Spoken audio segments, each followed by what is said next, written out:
All right, everybody. Welcome to Podcast 4.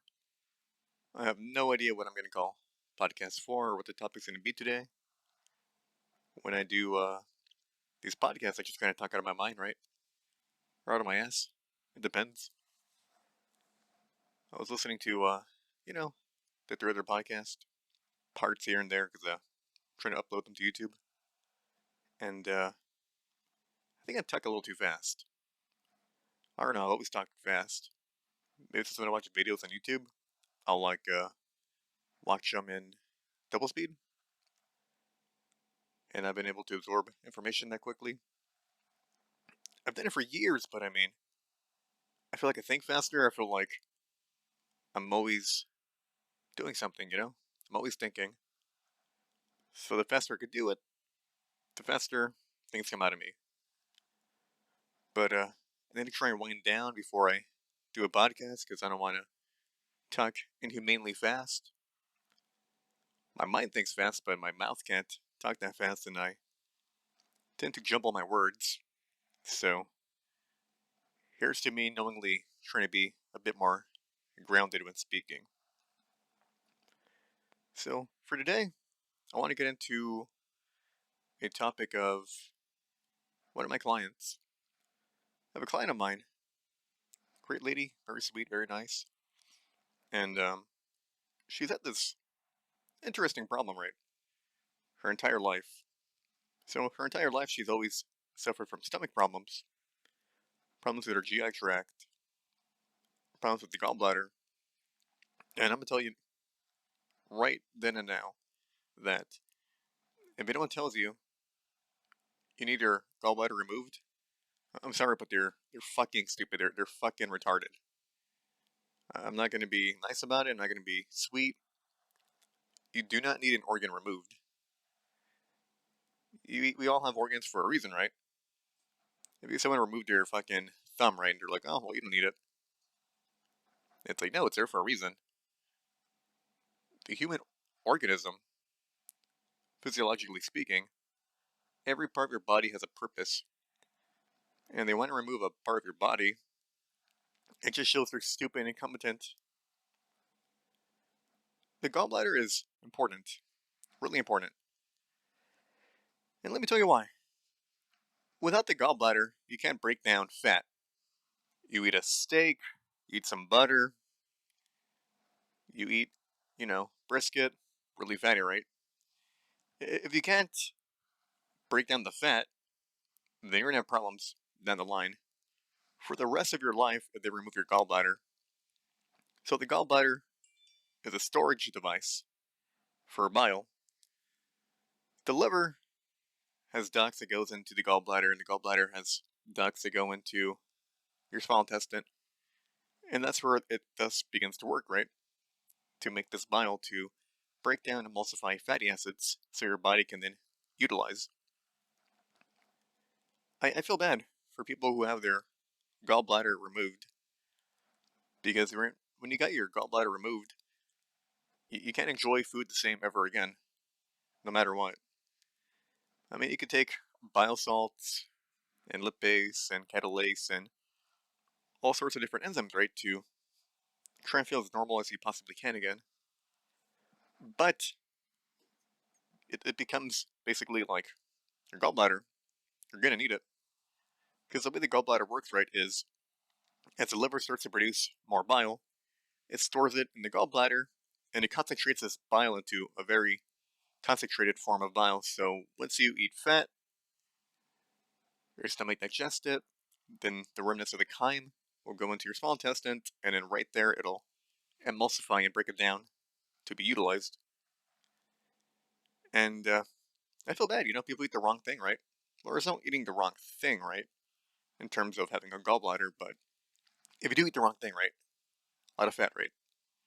In your case, as a person who has their gallbladder removed, you will not feel good. You can't break down your fat. It's going to be maldigested. It's probably going to move on to your rest of the small intestine and to your large intestines. And you'll probably get, I assume, right? You may get some degree of small intestinal bacterial overgrowth, SIBO, might get yeast, because you have this fat that should have been broken down, and it's moving along your digestive tract, right? So you can tell when a person has a bowel movement if they're unable to digest their fat or not. And you can tell that, you have fat in your stool. So when you see fat in your stool, you can come to the conclusion, right? Okay, if you have a gallbladder, then maybe you need more support for your gallbladder to concentrate and break down your bile, right?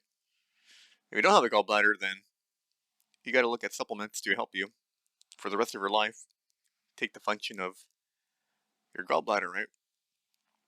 With the liver, from what I hear, what I've seen, what I've reviewed, is you will always have a slow leak going into your small intestine, right? The beginning of it, what was it? Yeah. It goes to the beginning of the small intestine and there's like constant leaking, right? So what happens is when you do eat a big bolus of fat, right? Let's say eat a ribeye. Eat your ribeye, you got your stomach, you got all the proteolytic enzymes and it breaks down. But then you have the fat to take care of, but you can't take care of it because you don't have the gallbladder concentrating bile to break it down. So moving on, right? She has had gallbladder problems because she had it removed. She had stones. So when we look at stones, right? The thing about stones is it's a concentration of calcium. And then we would ask the question, why is there calcium where it doesn't belong, right? For no reason in the human body should there be deposits of calcium in such tissue. Calcium only belongs in the bones, in your teeth, clotting when you're bleeding. You have a gland in your body, parathyroid gland, get calcitonin, different hormones that regulate your calcium. So what kind of weird, what's the term, ossification, right? Or in this case, I consider to be an accumulation of calcium oxalate. So when you have oxalates in your body, right, from eating, let's say, certain foods, right, that are rich in such oxalates, oxalic acid. You have almonds, almond butter, almond flour, that is incredibly rich in oxalates. You're going to have spinach, rhubarb. You're going to have some berries to an extent, but not as much, I believe. You're going to have tea, potatoes, sweet potatoes, beets, Swiss chard is a horrible one. So all these are listed, right? The problem they have is they contain a high amount of oxalic acid, right? So when you eat a bunch of oxalates, you don't drink enough water, you don't get enough citrate in your body to bind and break down and excrete the oxalates. And I believe, and arguably, to an extent, right, you need vitamin K2. Vitamin K2 is really important, right, because it puts your calcium where it belongs, right? If you don't have any calcium K2, right, which was back then known as activator X, and we figured out it was vitamin K2, that activates this GLA matrix with a weird name. It was like a gamma something something, right? Long name, but it's called GLA for short. And what it does is it actually tells your body, right, where to place calcium, which is interesting, right? Because it's more of like a leader, much more of a signaling, telling your body, okay, you have bone here. That's wrong. You should never have bone in your soft tissues. If you have calcification in your arteries, CAC, calcification in your joints, calcification in your bile ducts, then it's problematic because physiologically speaking, there is an accumulation of bone where it doesn't belong. Ossification, right? So, arguably, vitamin K2, very important. I know we used to make it in the gut, right? If you have a good, proper, healthy gut microbiome. It used to be in the soils. Soils are, fallow now. It's not the usual rich black dirt. It's brown dirt, you know? If dirt's brown, then you're not getting nutrients because it means it's dead. There's no microbes. etc. Getting back to the point, right? It's interesting when talking about the gallbladder that the bile ducts can become calcified, and thus, when your bile ducts are calcified, you get this problem, right, where you're unable to properly shoot out or emit or, whatever. I can't think of a good term, right? But basically, you have these tubes in which your bile ducts, you have bile acid. These acids go in, bile salts, and they emulsify your fat.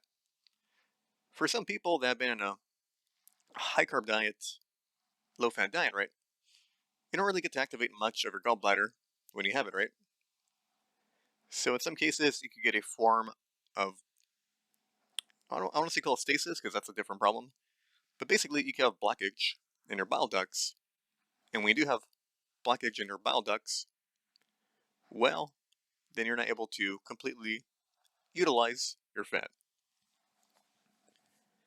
So the same client of mine, interesting enough, has CREST. And when I've been thinking about her symptoms, Raynaud's, she's got cold feet, cold hands, low functioning thyroid. It gets me thinking. The other one I find interesting, right? Very interesting is she has this problem in which she can't swallow. And I'm starting to think, is it possible? Because she's always been healthy, right? She's always been trying to do the best that she could, right? So she went on an alkaline diet, but let me tell you, alkaline diet is, I'm not going to call it fad, I'm not going to call it anything good. An alkaline diet is bad. And let me tell you why it's bad. People have a belief that, somehow magically if your body is alkalinized, you know, that you will never get cancer. Sure, why not, right? Maybe that's true. But then you go down the line in which you're going to have different problems, right? For optimal health, you don't want to have different problems or suffer one problem. The goal is to have one problem. So in her case, when you go on an alkaline diet, which I think is, you know, the equivalent of a war crime, to tell people to do such a thing, it means a person lacks understanding of the body, understanding of physiology. So what do I mean by that? What I mean, right, is different parts of your body have different pH values. Your armpits are kind of acidic. Your stomach, of course, is very acidic to kill pathogens. When necessary, different parts of your body will be alkaline. For example, the gallbladder, as I'm speaking about, that has some bicarbonate in there, and that neutralizes the acid from the stomach, right? Your blood is supposed to be around, oh man, what was it? Your blood, I believe, has a very specific value, and this value can only change like 0.10. So it's always well regulated in a homeostasis. So you can't change that. But if you have an alkaline diet, right, what happens, right, is you're greatly affecting your stomach acid. Your stomach acid needs to and should be at around 1.5 to 3 pH value. People that go on an alkaline diet, well, they're alkaline, right? They're getting their stomach to a much higher pH value, which means it's more alkaline, right? 7 being neutral, going down, becoming more acidic, going up, becoming more alkaline. It's not a good thing because when you have an alkaline stomach acid, you can't really break down food properly. And if you can't break down food properly, then you get maldigestion, and arguably, in my opinion, that's going to be the leading cause of why someone gets, in my opinion, the more I think about it, H. pylori. Because certain microbes, pathogens, can live in your stomach, right? In the lining of your stomach, if you have the wrong pH value. I believe maybe the same thing can occur to an extent in your gut, affecting your gut microbiome, hosting bacteria that shouldn't be there. So knowing that if you have an alkaline diet, you go alkaline diet, maybe you feel good for a bit, maybe a few months. But there's always the honeymoon phase, right? Where you do something new, and it really helps you in the beginning, and then boom, like a slingshot going back at you in the wrong direction. It hurts you to your detriment, thinking you did something good, right? The alkaline diet is going to hurt you because your stomach acid won't be able to break down food very well at all, and you'll be stuck with problems like she was having. So, in my theory, I think what happened, right, is she got H. pylori from having a very alkaline stomach acid, and H. pylori is going to cause you problems, right? H. pylori is bad. It's not good for you. What happens to some people is when you get H. pylori, you get this microbe in your stomach, and it kind of eats away at your stomach lining. It goes through the mucus layer, throwing at people who have very intense stomach pain. In her case, she had stomach pain every day for quite a while. And, knowing her, I talked to her, and, the more I talk to a person, the more consultations you have with the person, the better you could figure out what the problem is, right? It's like being a detective. There's all these tiny little puzzles in a person's life. Things they eat, things they don't eat, things they've done, things they haven't done, lifestyle choices. And what I can tell, right, is, okay, it's probably H. pylori. Now, I'm not a doctor, right? Can't diagnose, can't treat people, right? Even though I'm calling it something what it is, right? So, in my nutritional opinion, right, as a friend, because I'm not a doctor and I'm not diagnosing and I'm not treating, etc., it seems physiologically she has H. pylori, even though the testing she had done said there was no H. pylori. Which is interesting, right? Because why else would you have this problem?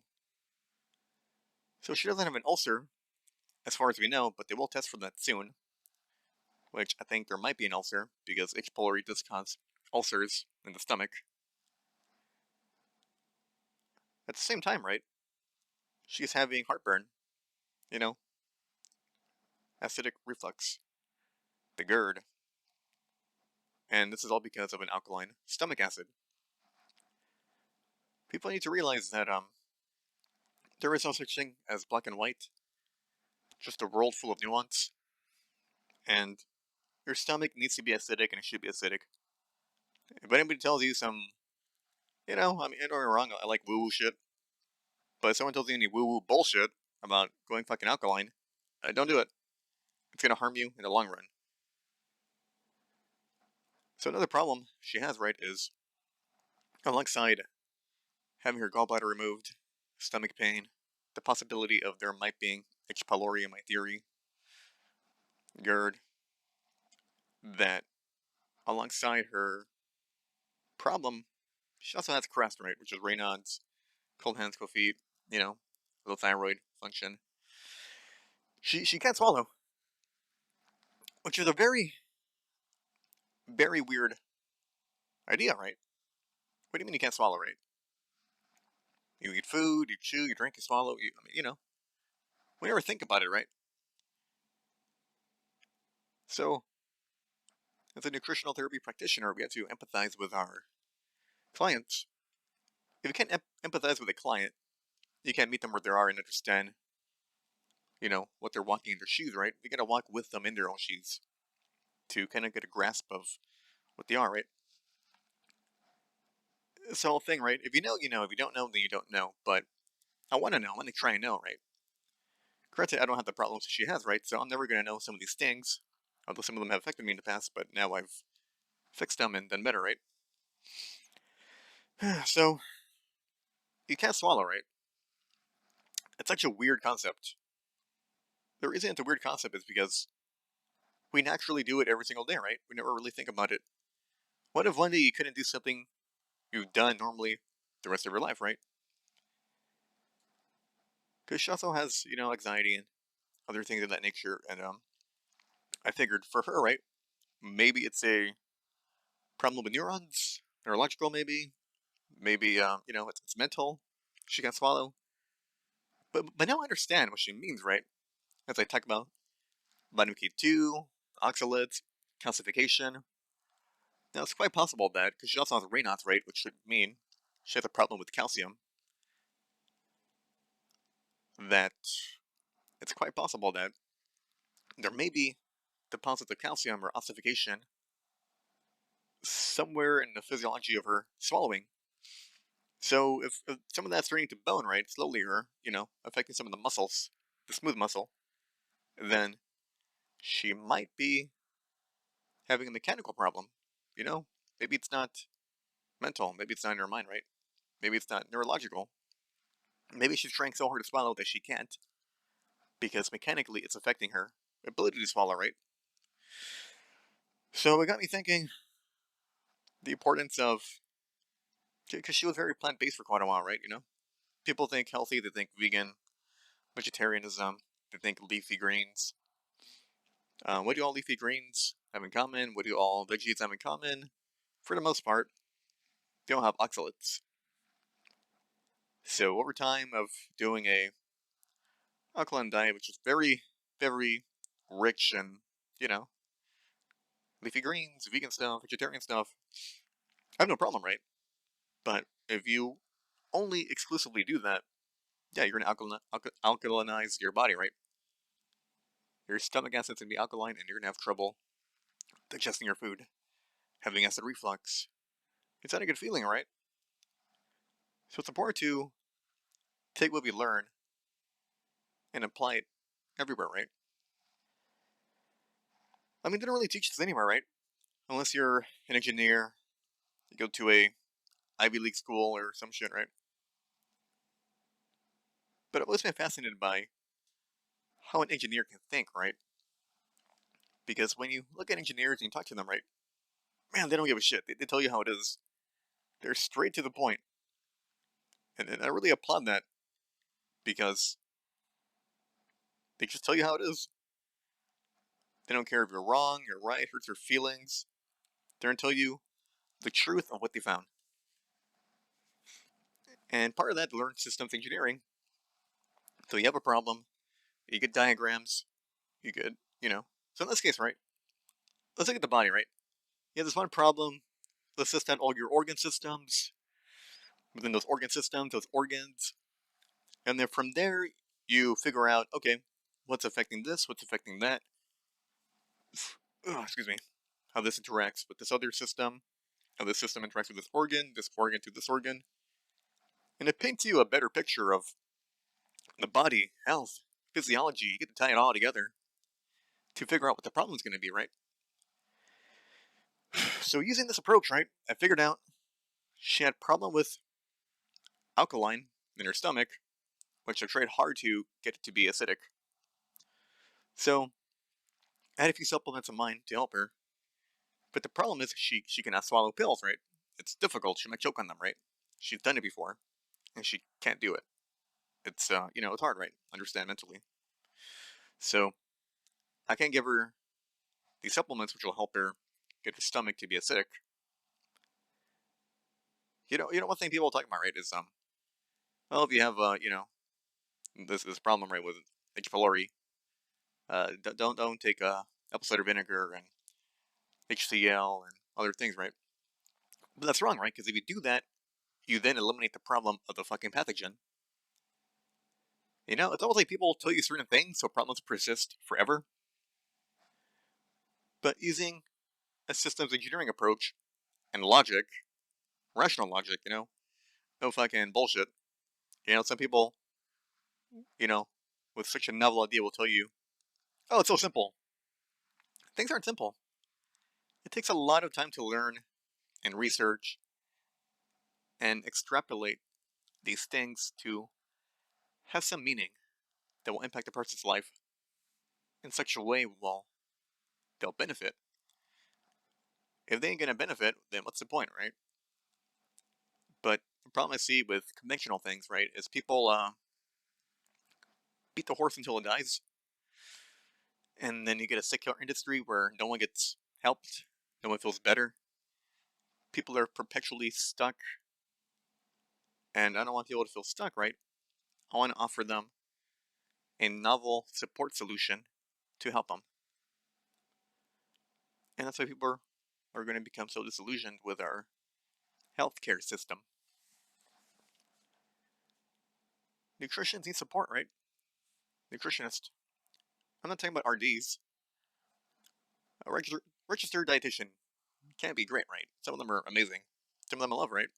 Some of them woke up and, yeah, they're talking about all the things they've learned, right? That was detrimental, like, a low-fat diet, right? Which is just stupid, right? It doesn't help people. When we neglect all science, we neglect everything, right? I've been thinking, like archaeology, that kind of thing, studying our past, oral history, all that has something to do with the science. It tells us what happened back then regarding these things, right? So it's important to have a holistic view, right? Whether you're a doctor, a chiropractor, a DO, a naturopath, holistic healer, a shaman, I don't know, right? N2P, health coach, whatever, you're all great people. You're all brilliant. We all come together and we roundtable and we have solutions to offer and ideas to bounce off each other to, get to the point of helping people, right? And we want to help people get better. So with my client of mine, I figured it out. So I had to find supplements, either chewable in the form of powder, in the form of liquid. She can't do pills, right? It's hard. She can't do it. So I gotta respect that, right? As an NTP, right, you gotta meet people where they're at.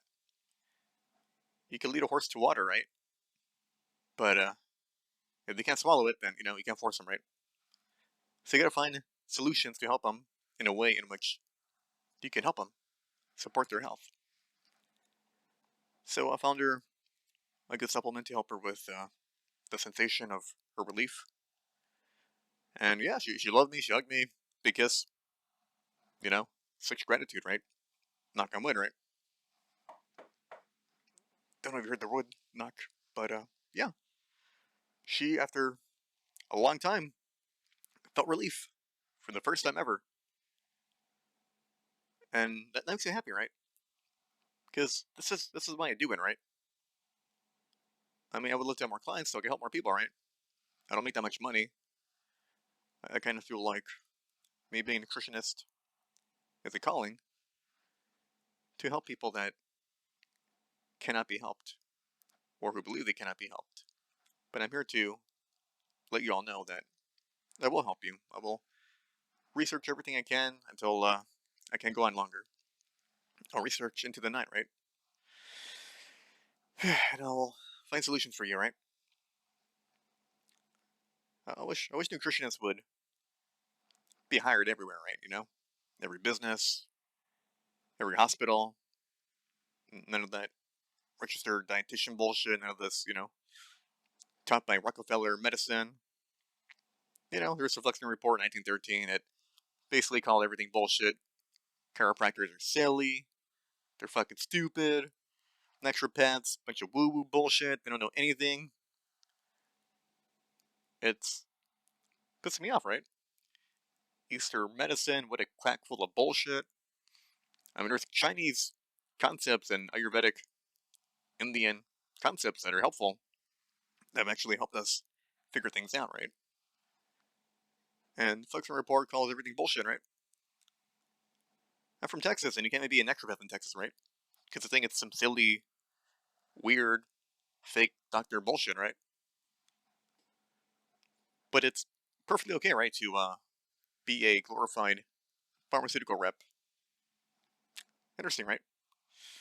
You go to school 3 years to suck off big pharma. It really pisses me off.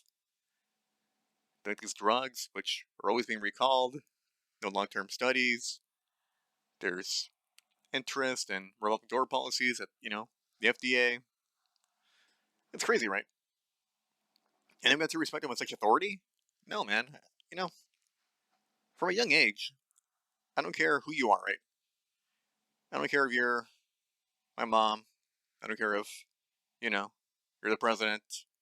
I don't care if you're a cop. I don't care you're going to be some Nobel Prize winner person, right? I don't care, right? Even a stranger, even a hobo. I treat everyone the same.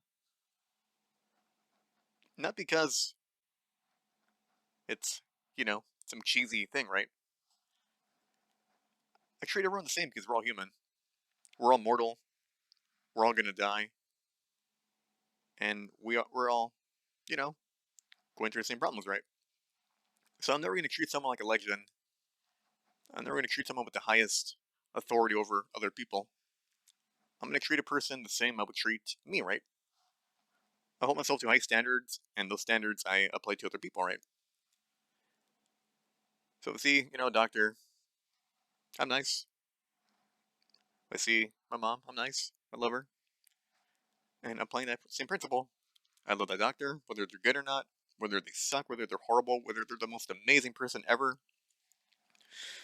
I hold that same principle.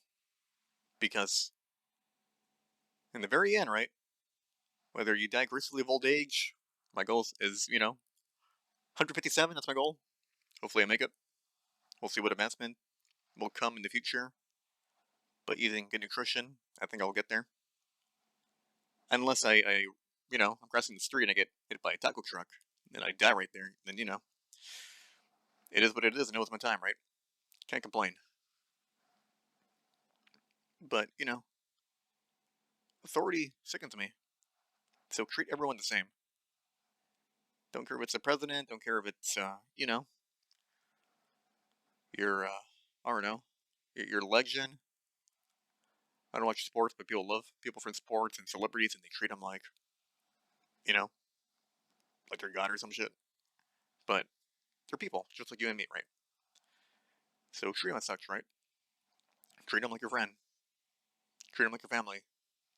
Because, you know, we're all mortal, and no one's better than you. We're all respectively better in some way, right?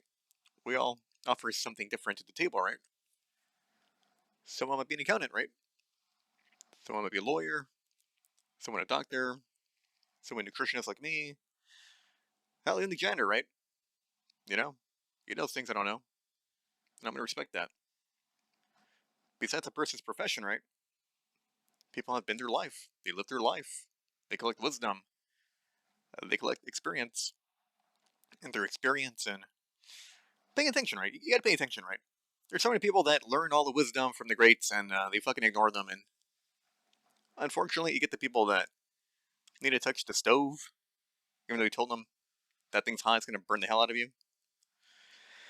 But, let them touch, let them burn. It'll hurt right now, but they'll learn. But it could have been avoided, so be smart, be intelligent. Don't be dumb.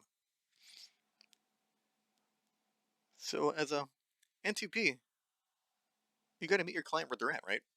I can't force her to take a pill, right? So, there were these 3 supplements I wanted to give her, right? And I couldn't give it to her. And I was disappointed, right? But I had to understand, although she can take these things, right? I could maybe, give her alternatives, right? So a good alternative for her was to do apple cider vinegar. They helped her greatly over time. And probiotics, her husband found her some probiotics, some chewables. I don't know about that. Probiotics, I'm kind of mixed.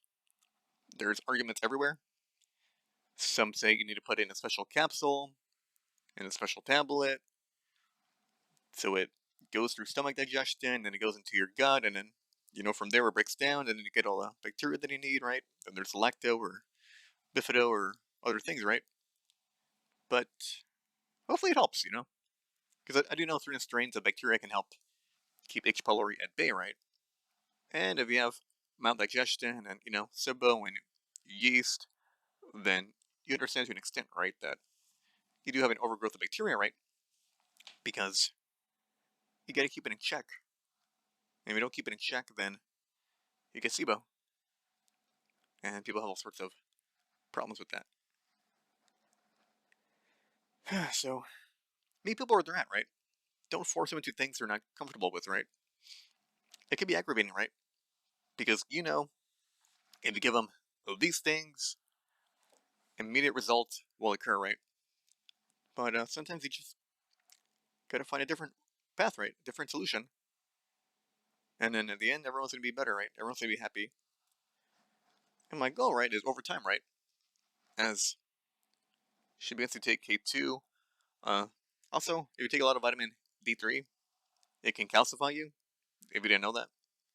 So it's always important to mix it with K2.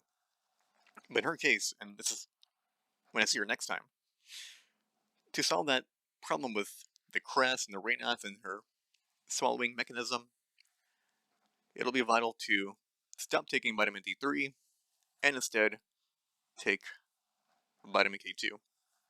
There's MK4, MK7. I recommend a mixed version, but I'm gonna have her try MK4, and I found a liquid version, so that's cool. Already I know her strengths, I know her weaknesses, so I can meet her where she's at, so she could prosper properly. And that's really all I have to say about that. We covered the gallbladder, covered oxalates, calcification, vitamin K2, you know, treating others the way you want to be treated, right? But on the basis of your standards, right? So you can't be a hypocrite, right? You can't have standards, break your standards, and then treat people in a way that they broke your standards. Because if you do that, you're a hypocrite. So don't be a hypocrite. Treat everyone the same. And yeah, I guess this will be a short podcast. I don't really know what else to talk about. I've been hearing some weird things from Hawaii about island of Maui, and for some reason there's I don't know, there's pictures out there, whether they're real or not. But who knows, right? Photoshop, you got the new AI thing, right? Maybe it's AI, I don't know, right? But there's talk about there being a DEW, right? A DEWA, directed energy weapon that lasered and striked that part of Maui, where this town was there for a long time and it burned everything. And people were looking at heat signatures, and there's a very hot spot that was really hot. So I don't know, my heart goes out to the people of Maui that lost their homes, lost their businesses, they lost everything. Some people died. So if you can help people in Maui, that'd be a good thing, right? Because that was a sudden thing, right?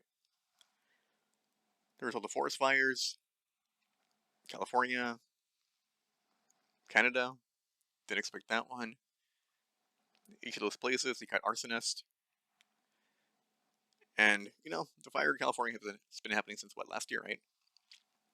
So, I believe that's why we got a really long winter last year. Because I'm from South Texas, the deep South Texas, Rio Grande Valley, and we're pretty hot down here. We're kind of tropical. We get maybe 2 weeks of winter, actual cold weather, right? But when I think about it, because I lived there all my life, and we usually got like 2 good weeks of cold, 2 weeks of actual winter, and it feels, like winter. And then, we have a hot Christmas and stuff like that.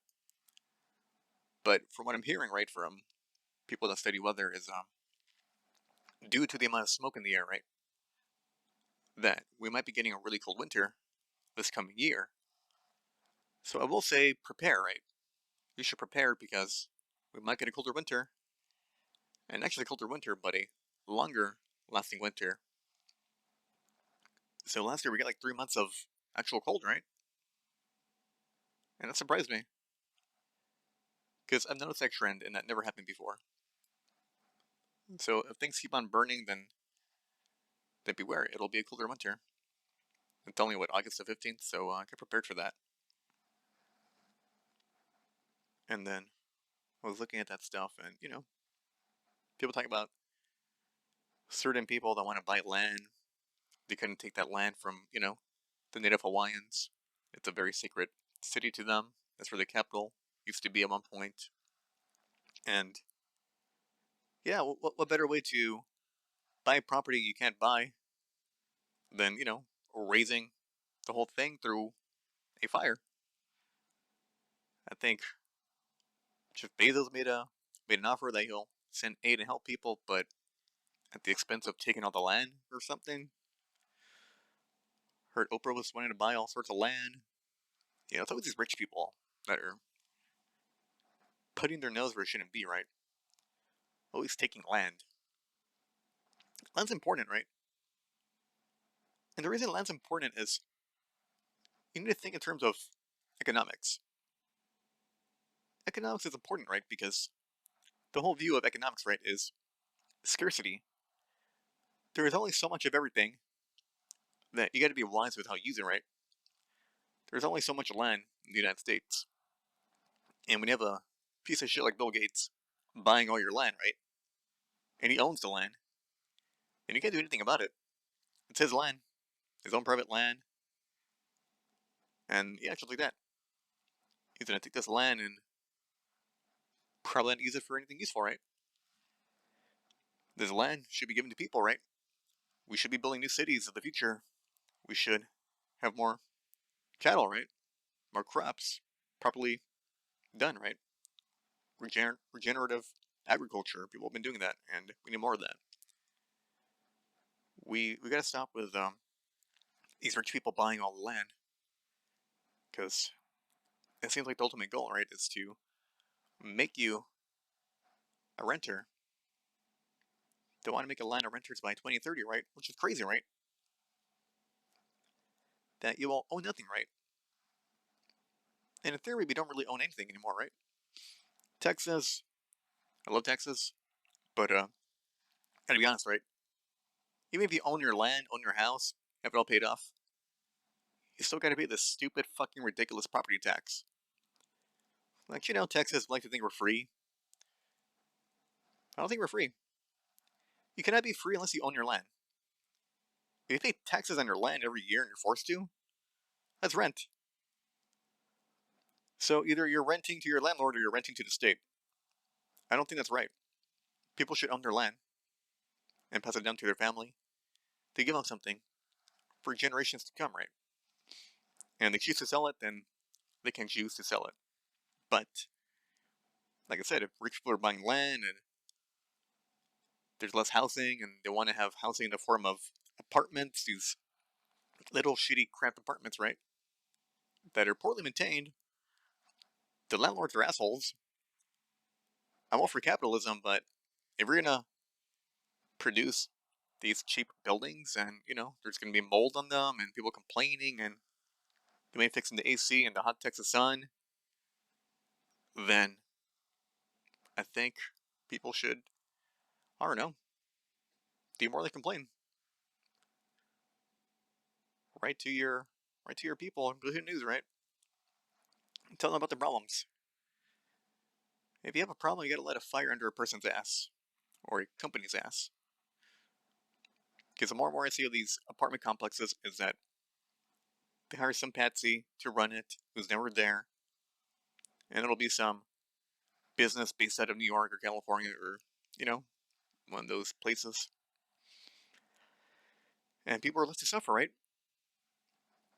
So my advice would be, buy land, put a home there, because one day they're gonna buy all the land, and you can't buy any land because there's none to buy, right? Also, there's a lot of Chinese investors that come up from abroad. Foreigners come to America and they buy our land. That ain't right. I think only an American should buy land. Also, understanding principles of there being super rich people, we should kind of limit how much land you own, right? If you're going to be a farmer and rancher, then you should have as much land as possible, right? Because you have a vital and important purpose to feed people, and that's honorable. But if we're going to be some piece of shit like Bill Gates and just buy land and not use it, then, yeah, fuck him. Oprah too, fuck her. Trying to buy land from the natives in Hawaii It's despicable, and then they buy for cheaper and they get a ton of it, like thousands and hundreds of acres. It's crazy. So in finishing, you should buy your own land. And as a Texan, I'd say support people that want to remove property tax. If you're from another state, support the removal of property tax. Your homestead, your house should be sacred. If you're a renter, hopefully one day you work hard enough to buy your own piece of land somewhere, put your house there, make it your own. Because every person should have a place for their family, right? Whether you're a first generation family or multi-generational household, then that's the way to do it, right? Also, I think it's interesting how in America we have this unique perspective of, you know, wife and husband, they have the children, children go to school, children are raised, then they leave at 18, go to college, military, workforce, whatever have you, and yeah, they're just expected to go on their own way. But I don't think that's smart, because I've been looking at the success of families that are Asian, families that are, Indian, foreigners. I've been interested in how foreigners come to America with nothing, and they do better than, Americans raised in America, right? So some of the tips I've learned, right, is they value education, not just education, but they tell their children, go get a job that's viable, get a job that will exist in the marketplace. Understanding economics, right? Find a job that they will demand for you, because they need more of. When you do this, you'll always be important, and you won't lose your job, the way other jobs can be scabbed off, right? Kind of writer strike in California, right? LA, Hollywood. I support them. They need to fix the residuals from Netflix, because people aren't getting paid enough for that. They have these weird laws or agreements, and it hurts people. Again, I think the UPS people were able to rally up and then get an agreement or something that they'll get paid $170,000 a year for being a truck driver. That's pretty good. That's cool. I'm happy. Inflation has messed up the country way too much. But going back to the families, right? You got to live together, right? In a household. The mom, the dad, the children, even if they're grown up, right? Live with your parents, right? Because why are you going to pay rent and waste like a portion of your money, right? Because rent is really fucking expensive, right? Texas is kind of cheap, right? But again, right? You want to save your money, right? You're wasting thousands, tens of thousands of dollars a year just for your own place, right? If you can live within your home with your family, you save money, and we save your money, you can do things with their money, right? With the Indian and Asian families, they all pile their money up, put it together from all the savings from rent they never paid because they live in one home. They're then able to, invest that money into businesses like hotels and whatnot, restaurants, stock options. If you're the kind of person who wants to be risky. But remember, they want to make us a nation of renters, because if you rent, you'll never own anything. And nothing's ever yours, right? If I could think of a future that seems plausible, it's Ready Player One. You're willingly checked into the Matrix. You're entertained. You're renting. You own nothing. So let's be aware, right? Let's be aware of rich people that are powerful and they're out there and they want to take everything for themselves, right? Same thing of applying the rules of economics, right? It's a race to the bottom and they want to take everything. They want to own everything. It's kind of like the new kings, right? the new queens, a new feudal system. Except in the feudal system, you work to pay your rent. And if you could barely put food on your table, then God bless you, right? But let's work hard for the future, right? Let's make sure you're able to buy land of your own. And if you're from a state like Texas, lobby hard and tell your representatives we don't want to pay fucking taxes. We don't want to pay the kind of taxes that, do not allow you to keep your home. You should keep your home and never pay taxes, right? I think that's one of the reasons why Jesse Ventura, right, lives in Mexico. Because he owns his house and no one can take it from him. So in closing, I rambled a lot and did a great deal of rambling because, I just try and fill up the hour.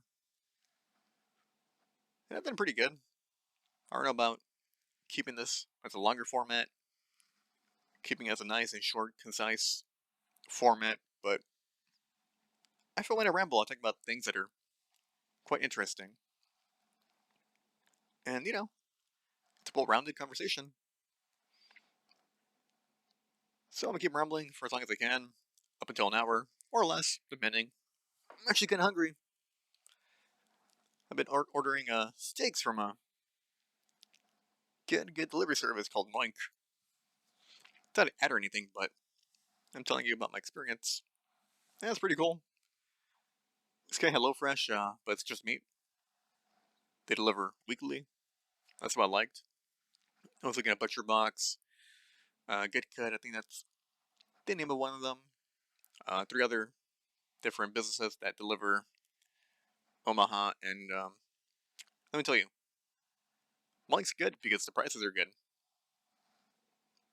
and I'm kind of cheap. I do price comparisons. I'm always, measuring per pound, measuring per ounce, measuring quantity and quality, and you can't beat Moink. Although they're not paying me to say this, I'm going to tell you they're pretty great. They're one of the best because I look at the good shop rate, and the meat sucks. You don't get a lot of it, and it's you pay a lot more, and it's not even grass fed and finished. Then I'm looking at Butcher Box, right? Good quality, but deliver once a month. I don't like that. I like to eat a lot of meat weekly because meat's nutrient dense, and I like all the vitamins and minerals I get from that. Then you had these 3 other ones that are kind of weird, and man, they're fucking expensive. They're pricey as shit. It's like you want a steak, it's $50. It's like a 10-ounce steak. It's grass fed and finished, and all these good things, right? But I'm like, I don't need an expensive prime Kobe Wagyu fucking bullshit steak. I just want to eat meat, right? That's it. I don't know, right? Because I talk to people, right, about eating more meat, and they're like, "Oh, it's expensive, right?" But it's not expensive when you compare, right, the nutrients and the minerals you're getting from meat compared to a fucking toaster strudel, bag of chips, little plate of strawberries or something, right? Meat will be a little expensive, right? Even though that's not organic, right? But again, it's economics, it's inflation. When the treasury starts printing more money, the value of the dollar goes down. That's how it works. If you do the Zimbabwe thing and you print a ton of money to give to everyone, then you know you have trillions of dollars that are doesn't mean anything, right? Money is just paper again. It needs to be backed up by some value. So that's why I recommend Wink. It's cheap, it's affordable. I'm able to feed me and my mom 5 days of the week. You can also order more meat. Even if you order more meat, they have good deals, good prices. It's pretty good. They got all sorts of steak. They got ribeyes. They got the French ribeye, New York strip. They got some good chicken.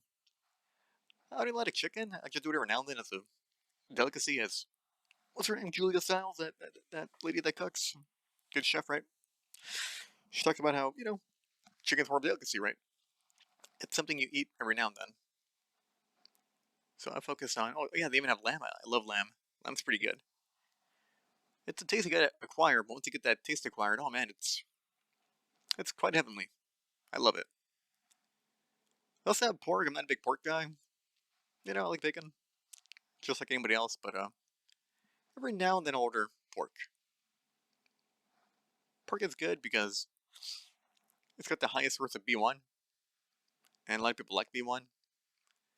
So if you have, kind of like anxiety, you have problems with, you know, restless leg syndrome, you're always shaking your leg, you're not calm, that kind of thing. Trouble sleeping at night, racing thoughts, then you're probably low in B1, and pork is, for some reason, a good source of B1. It's also, done well. It's not your typical fucking pigs that are fed crap. Moink has good quality farms, so that's why I recommend Moink. Going on, uh, another two of those companies charge an arm and a leg. It's like $300 for a box, and for 1 month, it's like, if I do the math, I'm paying $1,200 per month. If I do Moink and add meat, then at most I'm paying like 800 for a month, because I don't really go out to eat.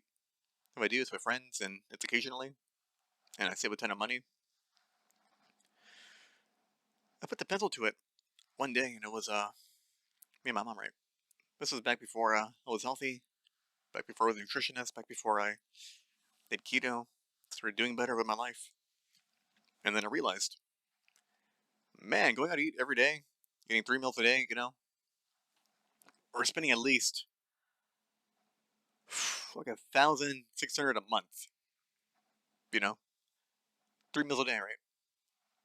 And just fast food, right, in restaurants. This is disregarding eating at home, right? So when you eat at home, it's a lot cheaper. And, you know, when you put your pencil to it, right? I believe for most people, right, some of the most expensive things will be food slash groceries. It'll be insurance if you have insurance, a car payment if you have a car payment, mortgage if you have a mortgage, and those tend to be the most expensive things in your bill, right? So if you want to help lower your bill, then buy meat, eat meat, start cooking at home, right? It's honestly quick to cook meat. Doesn't take a long time. If you're like me, you get a nice big chunk and you put it in the oven and let it cook. That chuck can feed me for like 3 days, real cheap. So again, I find ways to help people save money because I understand how bad the economy can be. And when the economy is bad, we all suffer. So, yeah, you should do that. You should buy meat from Moink. Not an ad, I'm just really grateful for them, right? But, in closing, we need to save more money. You need to buy your own piece of land.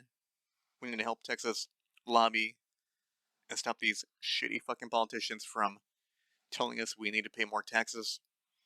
We got a relief from property taxes, but we're not free. I would rather pay another 5% tax on all goods I buy at the expense of not losing my house, right? You don't want to lose your house, right? It's sad. You have old people getting a reverse mortgage just so they don't lose their house to taxes, and then when they die, the bank takes their house, and what does it leave their children with, right? What does it leave their prosperity, right? You know, a house has a lot of value because you could live in it. But yeah, all right, everybody, have a good day. I love you all. Be good, be kind, be helpful, and share this, right? I don't think this is much of a podcast, but For some people, it might be their favorite thing ever, right? Who knows? Just starting out. Might be better. I guess we'll see. Alright, everybody. Have a really good Tuesday. Bye bye.